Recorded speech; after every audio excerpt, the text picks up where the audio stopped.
Creía tener una relación estable hasta que mi prometida volvió de un viaje y me hizo una petición que no pude aceptar. Cuando conocí a Lucía, mi vida tenía una estructura simple: trabajo estable, fines de semana tranquilos y una idea bastante clara de lo que quería construir a largo plazo. No era una existencia emocionante, pero sí firme. Ella apareció en ese escenario con una energía que contrastaba con mi rutina, y por eso mismo me atrajo. Nos conocimos en una cena universitaria organizada por amigos en común. Desde el inicio fue evidente que tenía facilidad para conectar con las personas, una manera directa de hablar y una seguridad que imponía presencia sin necesidad de levantar la voz.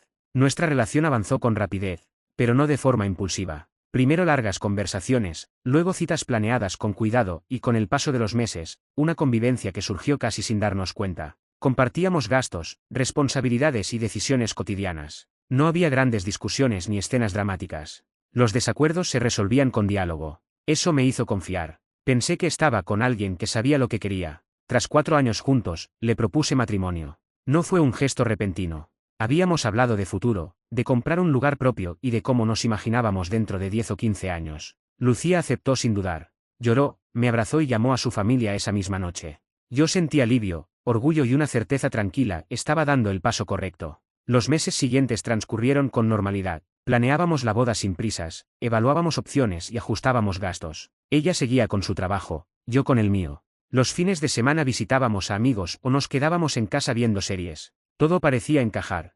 Fue entonces cuando apareció el viaje. Lucía me comentó que algunas compañeras del trabajo estaban organizando una escapada de una semana. Playa, descanso y desconexión total. Me habló del plan con entusiasmo, como si necesitara convencerme, aunque yo nunca puse objeciones. Al contrario, le dije que le vendría bien cambiar de ambiente. Ella sonrió, me besó y prometió traer recuerdos. Antes de irse, hubo pequeños detalles que en su momento no interpreté como señales. Pasaba más tiempo con el teléfono, respondía mensajes con rapidez inusual y a veces se quedaba despierta después de que yo me acostaba. Cuando le pregunté si algo la inquietaba, respondió que eran temas del trabajo. No insistí. Nunca quise convertirme en alguien desconfiado sin razones claras. El día de su partida la acompañé hasta la puerta. Se despidió con prisa, como si llegara tarde, y me pidió que no me preocupara por nada. Durante los primeros días me enviaba mensajes breves, fotos del mar, comentarios sueltos sobre la comida, frases cortas sobre lo bien que lo estaba pasando. Con el paso del tiempo, esos mensajes se volvieron menos frecuentes. Atribuí el silencio a la diversión y al descanso. Cuando regresó, la diferencia fue evidente desde el primer minuto. Entró al departamento arrastrando su equipaje sin el entusiasmo habitual. No hubo abrazo largo ni relato inmediato. Me dio un beso rápido y fue directo al dormitorio. Me dijo que estaba cansada. Esa noche cenamos juntos, pero apenas habló. Respondía con monosílabos y revisaba la pantalla del teléfono cada pocos minutos. Yo intenté contarle cosas de mi semana, pero noté que su atención estaba en otro lugar. Durante los días siguientes, la distancia se hizo más visible. Se levantaba temprano y salía sin despedirse con el mismo afecto de antes. Al volver, se encerraba a ducharse y luego pasaba horas sentada con el móvil entre las manos. El contacto físico desapareció casi por completo. Cuando intenté acercarme, reaccionó con incomodidad, como si invadiera su espacio. Una noche le pregunté directamente si había pasado algo durante el viaje. Me respondió que no, que estaba exagerando. Dijo que solo necesitaba tiempo para acomodarse otra vez a la rutina. Acepté esa explicación, aunque una inquietud empezó a instalarse en mi cabeza. No era una sospecha concreta, sino una sensación de desajuste, como si algo ya no encajara del todo. Empecé a notar cambios en su manera de hablar. Usaba frases ambiguas, evitaba profundizar y desviaba las conversaciones cuando se acercaban a temas personales. También comenzó a cuestionar aspectos de nuestra relación que nunca habían sido un problema: horarios, espacios individuales, planes a largo plazo. No lo hacía de forma agresiva, sino con un tono reflexivo que me descolocaba. Una tarde, mientras preparábamos la cena, mencionó que había aprendido muchas cosas durante ese viaje. Dijo que escuchar experiencias ajenas le había abierto la mente. No explicó a qué se refería. Cuando intenté pedirle más detalles, respondió que ya hablaríamos con calma. Ese comentario quedó suspendido entre nosotros como una advertencia silenciosa. Esa noche casi no dormí. No por celos ni por miedo inmediato, sino por la certeza de que algo importante estaba a punto de salir a la superficie. Sentía que la relación que conocía estaba cambiando de forma sin que yo hubiera sido invitado a entender por qué. No sabía todavía qué iba a decirme, pero intuía que la conversación pendiente no sería ligera. Los días posteriores se volvieron incómodos, no por discusiones abiertas, sino por una sensación persistente de estar compartiendo el mismo espacio con alguien que ya no estaba del todo allí. Lucía cumplía con la rutina: trabajaba, regresaba a casa, cenaba conmigo. Pero algo esencial había cambiado. Su presencia era física, no emocional. Yo hablaba y ella sentía, respondía lo justo y volvía a refugiarse en su pantalla. Intenté convencerme de que estaba exagerando. Después de tantos años juntos, era lógico que hubiera momentos de desgaste. Aún así, la inquietud no se disipaba. Cada pequeño gesto reforzaba la impresión de que estaba guardando algo. Una noche, mientras recogíamos la cocina, volvió a mencionar el viaje. Dijo que había sido revelador.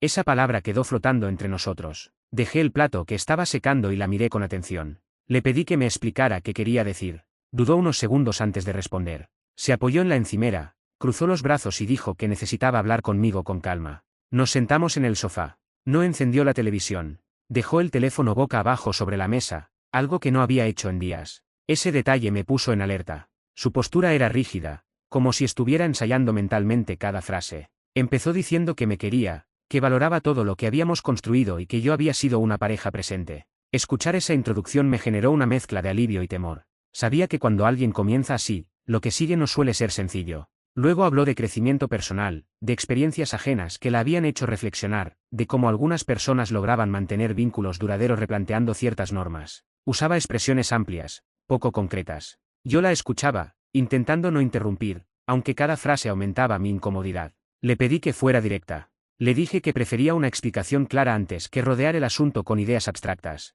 Bajó la mirada y respiró hondo. Entonces dijo que sentía que nuestra relación había entrado en una zona cómoda, que ya no se cuestionaban cosas y que eso, para ella, podía convertirse en un estancamiento. Le pregunté si se sentía infeliz conmigo. Negó con la cabeza de inmediato. Aseguró que no se trataba de falta de amor, sino de una necesidad personal de explorar otros aspectos de sí misma. Esa respuesta no aclaró nada. Al contrario, abrió más interrogantes. Insistí. Quería entender qué significaba eso en la práctica. Fue entonces cuando, con un tono medido, lanzó la idea que llevaba días evitando, planteó la posibilidad de redefinir los límites de nuestra relación. No utilizó la expresión de forma abrupta. Habló de acuerdos distintos, de confianza, de libertad individual. Yo sentía que cada palabra caía con peso. Mi mente intentaba procesar lo que escuchaba mientras una parte de mí esperaba que se detuviera, que corrigiera el rumbo de la conversación. Le pregunté si estaba proponiendo involucrarse con otras personas. No respondió de inmediato. Su silencio fue más elocuente que cualquier afirmación. Finalmente dijo que no lo veía como una amenaza, sino como una opción que algunas parejas manejaban con éxito. La miré sin saber qué decir. No porque no tuviera una postura clara, sino porque no podía creer que esa idea estuviera saliendo de su boca. Durante años habíamos hablado de compromiso, de exclusividad, de construir algo sólido. Nada en nuestra historia apuntaba hacia ese planteamiento.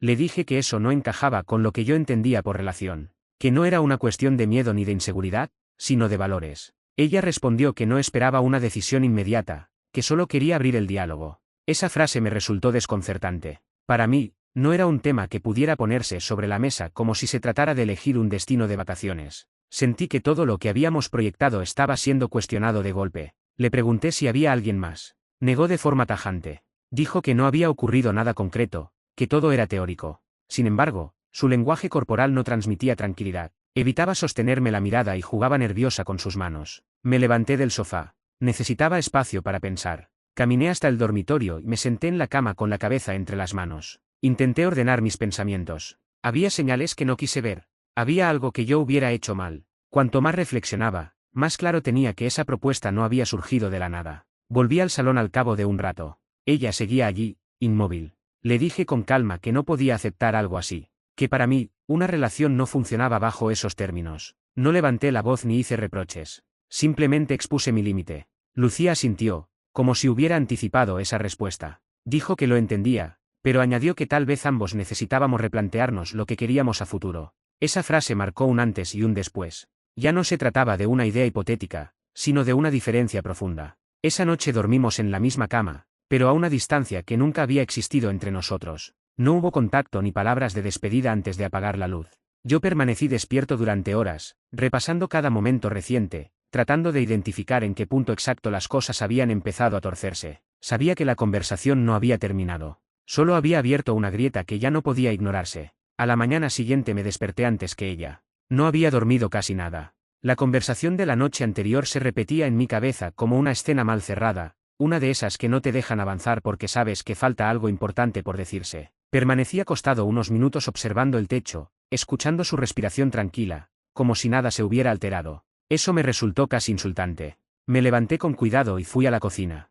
Preparé café por costumbre, aunque no tenía hambre ni ganas de nada. Mientras esperaba a que la cafetera terminara su trabajo, revisé el móvil sin pensar demasiado. No había mensajes nuevos, pero el gesto automático me hizo notar algo. Yo no sentía urgencia por hablar con nadie, mientras que ella llevaba días pegada a su pantalla. Cuando regresé al dormitorio, Lucía ya estaba despierta. Me saludó con un beso rápido en la mejilla, un gesto mecánico que antes habría pasado desapercibido, pero que ahora se sentía forzado. Me preguntó si había dormido bien. Mentí. Ella dijo, yo también, y se levantó para ducharse. Ninguno mencionó lo ocurrido. Ese silencio duró varios días. Seguimos compartiendo el mismo espacio, pero nuestras interacciones se volvieron superficiales. Hablábamos del trabajo, de cosas prácticas, de que había que comprar en el supermercado. No hubo discusiones, pero tampoco cercanía. Era como convivir con alguien que ya estaba mentalmente en otro sitio. Empecé a notar detalles que antes no estaban. Salía a dar una vuelta después de cenar y tardaba más de lo habitual. Respondía mensajes con una sonrisa leve que desaparecía en cuanto me veía entrar en la habitación. Colocaba el móvil boca abajo cuando se sentaba conmigo, algo que nunca había hecho durante años. No dije nada. No quería convertirme en alguien que vigila, que sospecha sin pruebas. Sin embargo, la inquietud crecía. No era celos, era la sensación clara de que la conversación que habíamos tenido no era el origen del problema, sino una consecuencia. Una tarde decidí hablarlo de nuevo. No desde el reproche, sino desde la necesidad de entender. Le dije que me sentía desplazado, que la notaba distante y que necesitaba saber si estaba ocurriendo algo más. Me escuchó sin interrumpirme, pero su respuesta fue evasiva. Dijo que estaba cansada, que el trabajo la tenía saturada y que no todo giraba en torno a nuestra relación. Acepté su explicación en apariencia, pero algo en su tono no encajaba. No sonaba honesta, sonaba defensiva. Esa noche, mientras se duchaba, su teléfono vibró varias veces sobre la mesa del salón. No miré la pantalla, pero el sonido repetido me tensó. Cuando salió del baño, lo tomó de inmediato y se fue al dormitorio. Cerró la puerta. Me quedé sentado en el sofá, inmóvil, con una sensación desagradable en el estómago. No porque hubiera visto algo concreto, sino porque la suma de pequeños gestos ya formaba un patrón imposible de ignorar. Al día siguiente le propuse salir a cenar, intentar reconectar. Aceptó sin entusiasmo. Durante la cena estuvo correcta, incluso amable, pero distante. Hablaba, pero no se abría. Yo sentía que estaba intentando salvar algo que ella ya había empezado a soltar. De regreso a casa, le pregunté directamente si quería seguir conmigo. La pregunta la descolocó. Dijo que sí, que no entendía por qué dudaba de eso. Le recordé la conversación sobre cambiar las reglas de nuestra relación. Su expresión se endureció. Dijo que yo estaba exagerando algo que solo había sido una idea. Esa contradicción me dolió más que la propuesta inicial. Primero había sido algo importante, algo que necesitaba plantear. Ahora parecía minimizarlo, como si yo fuera el único afectado. Le dije que no podía fingir que nada había pasado, que esa conversación había cambiado mi forma de verla. Se quedó en silencio. No discutió. No intentó tranquilizarme. Solo dijo que necesitaba tiempo para pensar. Y ahí lo entendí todo. Cuando alguien pide tiempo sin explicar para qué, es porque ya está avanzando en una dirección distinta. Esa noche dormí en el sofá. No fue un castigo ni un gesto dramático. Fue una necesidad física. No podía acostarme al lado de alguien que ya no sentía conmigo. Mientras miraba el techo oscuro del salón, asumí algo que había estado evitando. Nuestra relación no estaba atravesando una crisis pasajera, estaba desmoronándose desde dentro.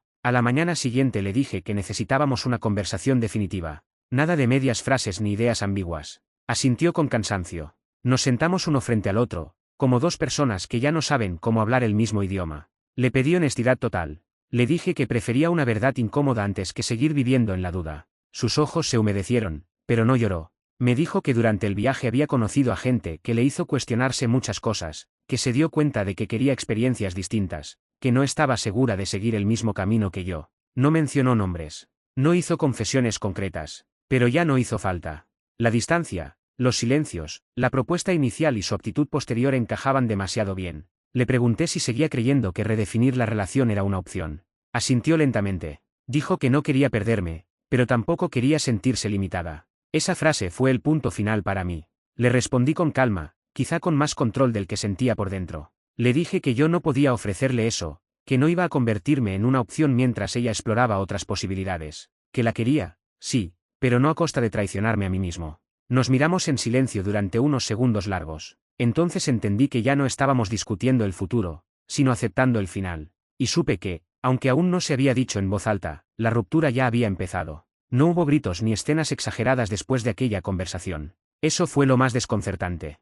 Siempre imaginé que un final así vendría acompañado de reproches, lágrimas desbordadas o discusiones interminables. En cambio, lo que siguió fue un silencio pesado, cargado de cosas no dichas, pero ya entendidas. Lucía se levantó primero. Caminó por el apartamento como si buscara algo que no encontraba. Abrió cajones, cerró puertas, se detuvo frente a la ventana durante varios minutos. Yo permanecí sentado en la mesa, observándola sin intervenir. No porque no tuviera nada que decir, sino porque cualquier palabra en ese momento habría sido innecesaria. Finalmente habló. Dijo que quizá ambos necesitábamos distancia para pensar con claridad. No lo planteó como una ruptura definitiva, sino como una pausa. Esa idea me produjo una incomodidad inmediata. No creía en las pausas cuando el problema era tan claro. Se lo dije sin elevar la voz, no quería suspender una relación que ya no se sostenía. Prefería enfrentar la realidad de una vez. Su reacción fue distinta a la que esperaba. No intentó convencerme. No insistió. Solo asintió, como si esa respuesta confirmara algo que ya había asumido antes de hablar conmigo. Esa noche preparó una maleta pequeña. Se llevó lo básico. Ropa para unos días, el portátil, algunos objetos personales. Antes de irse, me preguntó si podía volver a buscar el resto más adelante. Acepté. No por consideración, sino porque no quería alargar el momento con una discusión inútil. Cuando cerró la puerta, el apartamento quedó en un silencio absoluto. No sentí alivio inmediato. Tampoco tristeza desbordada. Fue más bien una sensación extraña de irrealidad, como si estuviera observando mi propia vida desde fuera. Los primeros días después de su salida fueron confusos. Me despertaba esperando escucharla en la cocina o verla en el sofá revisando el móvil. Cada vez que recordaba que ya no estaba, una parte de mí se tensaba. No por arrepentimiento, sino por costumbre. Decidí no escribirle. No quería mensajes ambiguos ni conversaciones circulares. Necesitaba claridad, y eso solo era posible manteniendo distancia. Aún así, las noticias llegaron solas. Personas en común comenzaron a contactarme. Al principio con cautela, luego con más confianza. Preguntaban cómo estaba, qué había pasado realmente. No entré en detalles. Me limité a decir que queríamos cosas distintas. Algunos entendieron, otros no tanto. Un par de días después, recibí un mensaje suyo. Decía que necesitaba hablar, que sentía que todo había sido demasiado abrupto. Lo leí varias veces antes de responder. Finalmente escribí algo breve, que no había nada más que aclarar, que necesitaba espacio y que hablar solo complicaría las cosas. No respondió de inmediato. Horas más tarde llegó otro mensaje, más largo, cargado de explicaciones. Hablaba de confusión, de miedo a equivocarse, de sentirse presionada por expectativas que ya no sabía si podía cumplir. No la juzgué, pero tampoco me dejé arrastrar por sus dudas. Entendí algo fundamental en ese punto: no estaba lidiando con una traición concreta, sino con una incompatibilidad profunda. Ella buscaba experimentar sin límites claros. Yo necesitaba estabilidad y acuerdos firmes. Ninguno estaba equivocado, pero juntos ya no tenía sentido. Pasó una semana antes de que regresara por sus cosas. Avisó con antelación. Llegó puntual. Su aspecto era distinto, más cansado, menos seguro. Entró con cautela, como si ya no se sintiera parte del lugar. Recogió sus pertenencias sin decir mucho. Yo la ayudé a cargar las cajas hasta la puerta. No hubo reproches ni promesas. Solo una despedida breve, casi formal. Cuando se fue, sentí algo parecido a un cierre real. No inmediato, pero honesto. A partir de ahí me concentré en reorganizar mi vida. Cancelé servicios compartidos, cambié contraseñas, ajusté rutinas. No lo hice por rense, sino porque necesitaba que cada aspecto de mi día reflejara la nueva realidad. Cada pequeño cambio ayudaba a reforzar la idea de que había tomado una decisión consciente. Algunos amigos se mantuvieron cerca, otros desaparecieron sin explicación. Lo acepté sin dramatizar. Las rupturas no solo separan a las parejas, también reorganizan los círculos alrededor. Con el tiempo, supe por terceros que Lucía no estaba bien. Intentó justificar lo ocurrido, pero las versiones no coincidían del todo. Algunas personas empezaron a notar contradicciones. Yo no intervení. No sentía la necesidad de defenderme ni de exponerla. Lo ocurrido hablaba por sí solo. Una noche, mientras ordenaba el apartamento, encontré una libreta donde habíamos escrito planes futuros, viajes, proyectos, ideas que nunca se concretaron. La hojeé sin nostalgia excesiva. Me di cuenta de que muchos de esos planes dependían más de la idea de estar juntos que de un deseo real compartido. Cerré la libreta y la guardé en una caja. No para conservarla, sino para cerrar ese capítulo con respeto. Entendí entonces algo que me había costado aceptar: no todas las rupturas se deben a un acto concreto. Algunas ocurren porque dos personas empiezan a caminar en direcciones opuestas sin darse cuenta hasta que la distancia ya es imposible de ignorar. Y aunque dolía, también sentía una claridad nueva. No había actuado por impulso. No había cedido por miedo. Había elegido con coherencia. Sabía que lo más difícil no había sido decir adiós, sino aceptar que no todo lo que empieza con amor termina de la misma forma. Pero también sabía que quedarme habría significado renunciar a algo esencial en mí. Y eso, simplemente, no era una opción. Las semanas siguientes no trajeron grandes acontecimientos, pero sí cambios sutiles que, con el tiempo, resultaron decisivos. Al principio, cada día parecía igual al anterior. Me levantaba, cumplía con mis obligaciones, regresaba a casa y repetía el ciclo. No era apatía, era una forma de protección. Mi mente necesitaba estabilidad antes de permitirse procesar emociones más profundas. El apartamento comenzó a transformarse poco a poco. No por decoración consciente, sino porque los espacios vacíos empezaron a sentirse distintos. Doné ropa que no era mía, moví muebles, cambié la disposición de objetos cotidianos. Cada ajuste era una confirmación silenciosa de que aquella etapa había quedado atrás. Dormía mejor. No de inmediato, pero con continuidad. Ya no me despertaba con el impulso de revisar el teléfono ni con la sensación de que algo iba a estallar. El cuerpo suele entender antes que la mente cuando una carga desaparece. Un viernes por la tarde recibí un mensaje inesperado de alguien que no veía desde hacía tiempo. Era Raúl, un amigo en común que durante la relación se había mantenido al margen. Me pidió vernos para tomar un café. Dudé unos minutos antes de aceptar, pero algo en el tono del mensaje me transmitió honestidad. Nos encontramos en un lugar tranquilo, lejos de los sitios que frecuentábamos como pareja. Raúl fue directo. Me dijo que durante meses había notado cosas que no supo interpretar en su momento. Comentarios fuera de lugar, actitudes contradictorias, una necesidad constante de validación externa por parte de Lucía. Admitió que, en su momento, prefirió no involucrarse. No sentí enojo al escucharlo. Solo una confirmación tardía de algo que yo mismo había intuido, pero había decidido ignorar por comodidad emocional. Le agradecí la sinceridad. Cambiamos de tema sin forzar la conversación. Al despedirnos, me di cuenta de que ya no necesitaba que nadie confirmara nada para sentirme tranquilo con mi decisión. Días después llegó otro intento de contacto por parte de Lucía. No fue directo. Usó a una conocida para hacerme llegar un mensaje breve, quería saber si estaba bien. No respondí, no porque guardara arense, sino porque entendí que responder habría reabierto un diálogo que ya no tenía propósito. Aprendí algo importante en ese momento: no toda pregunta merece respuesta, y no todo silencio es una falta de respeto. A veces es simplemente coherencia. Mi entorno empezó a adaptarse. Algunos amigos dejaron de mencionarla. Otros lo hicieron con cautela, como si temieran incomodarme. Les dejé claro que no necesitaba protección ni intermediarios. La historia había terminado y yo estaba avanzando, aunque fuera a un ritmo lento. Un sábado por la noche salí a caminar sin rumbo fijo. Observé a la gente, las conversaciones ajenas, la ciudad siguiendo su curso sin detenerse por mis decisiones personales. Sentí una calma firme, no eufórica, pero real. Por primera vez en mucho tiempo, no estaba anticipando un conflicto ni preparándome para una conversación incómoda.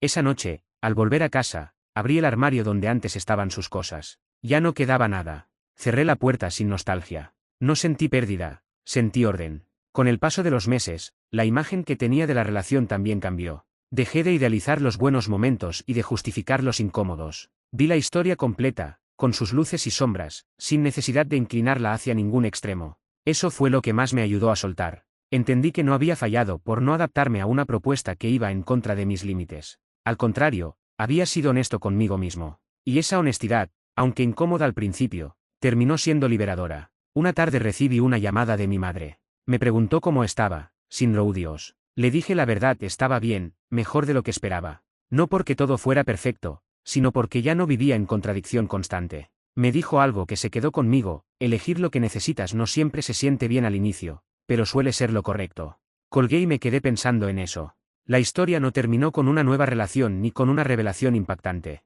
Terminó cuando dejé de revisar el pasado buscando explicaciones adicionales. Cuando acepté que algunas personas no se van porque falte amor, sino porque sobran diferencias que nadie quiere enfrentar a tiempo. Hoy mi vida es más simple. No más fácil, pero sí más honesta. Tomo decisiones sin negociar mis valores. Escucho más mis límites. Y cuando recuerdo lo ocurrido, ya no lo hago con dolor, sino con claridad. No perdí una promesa. Evité perderme a mí mismo. Y eso, al final, fue lo más importante.